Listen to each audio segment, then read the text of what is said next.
Hope you're doing well today. November 29th. Let's look in Second Corinthians today. In Second Corinthians chapter 2, verse 1, our reading is through chapter 6, but let's just stick here in the first few verses of chapter 2. Verse 1, I determined this within myself, that I should not come again to you in sorrow, for if I make you sorrowful, then who is he who makes me glad but the one who is made sorrowful by me? And I wrote this very thing to you, lest when I come I should have sorrow over those from whom I ought to have joy, having confidence in you all that my joy is the joy of you all. For out of much affliction and anguish of heart I wrote to you with many tears, not that you should be grieved, but that you might know the love which I have so abundantly for you. But if anyone has caused grief, he has not grieved me, but all of you to some extent, not to be too severe. This punishment which was inflicted by the majority is sufficient for such a man, so that on the contrary, you ought rather to forgive and comfort him, lest perhaps such a one be swallowed up with too much sorrow. Therefore I urge you to reaffirm your love to him. For to this end I also wrote, that I might put you to the test whether you are obedient in all things. Now whom you forgive anything, I also forgive, for if indeed I have forgiven anything, I have forgiven that one for your sakes in the presence of Christ, lest Satan should take advantage of us, for we are not ignorant of his devices. Okay, what this passage is speaking about is that man who was commanded to be withdrawn from in 1 Corinthians chapter 5, deliver such a one to Satan for the destruction of his flesh, that his spirit may be saved in that day. And they had done that, at least the majority had. But when we think about church discipline, and we think about different verses pertaining to church discipline, and you may think that I mention church discipline a good bit, and it's because I do. And the reason I mention it a good bit is because I think a lot of places don't practice it like they should, if they practice it at all. And so I do mention it, because a little leaven leavens the whole lump, and I think it is very easy not just for individual sinners to be lost, but for whole congregations to be swallowed up with sin. And the whole lump is leavened. And that was the danger here in Corinth. So, church discipline. Do not keep company with such a person. Do not greet them. All these verses, deliver such one to Satan. Let him be unto you as a heathen and a tax collector.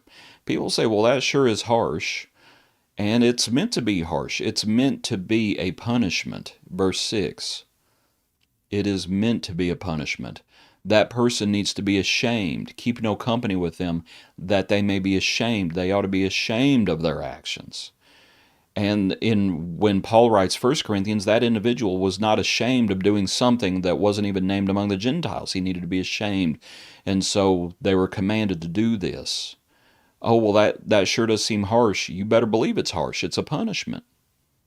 It's a punishment. It is God's discipline. That's what it is. It is a punishment. But really, when it gets down to it, Paul says, for to this end I also wrote in verse 9, that I might put you to the test. Later on in 2 Corinthians, he's actually going to say in chapter 7 that he had not written this for the individual's benefit, but for their own benefit, is what he says. Let's see, that's chapter 7 at verse 12. Although I wrote to you, I did not do it for the sake of him who had done this wrong, nor for the sake of him who had suffered wrong, but that our care for you in the sight of God might appear to you. He was putting them to the test, whether they would be obedient in all things. It's a test. Congregations better understand that. Do we really love the Lord? Do we really love the Lord's ways? Are we really interested in obedience? A lot of folks fail this test. They just do. This man, he ends up repenting. He ends up repenting in spite of what the minority had done. If this punishment was inflicted by the majority, then we might think about what the minority had done. And this man repented in spite of the minority. He did what was right. This man ends up doing what's right. He repents, and he's coming back, and the Corinthians' problem now is they're not forgiving him. And so Paul says what he says here, that on the contrary, they need to forgive and comfort him, lest he be swallowed up with too much sorrow. They needed to reaffirm their love to him. But if the man was unrepentant, he wouldn't have said that. The man's repentant. And so this is what he said. You know, sometimes, and I tell you what, before we get to our last point, verse 11, lest Satan should take advantage of us, for we are not ignorant of his devices. And that's the problem. That people are ignorant, and frankly what it is they are ignoring the devil's devices.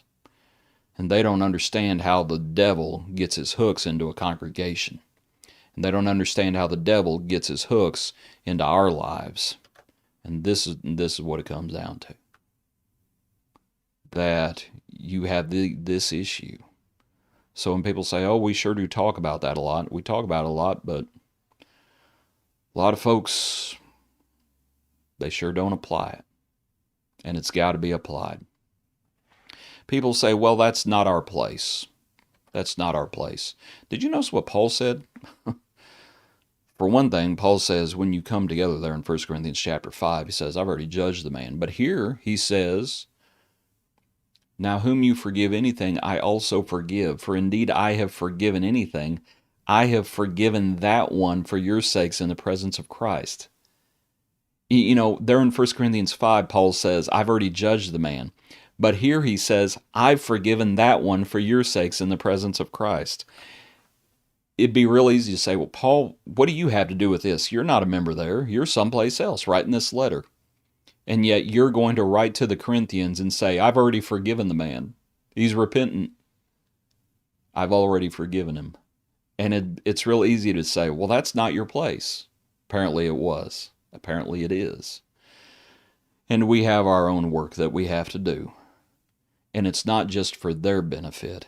It's for our benefit. We're being put to the test. Appreciate you. Hope you have a good day. Hope you join us for our next look into God's Word.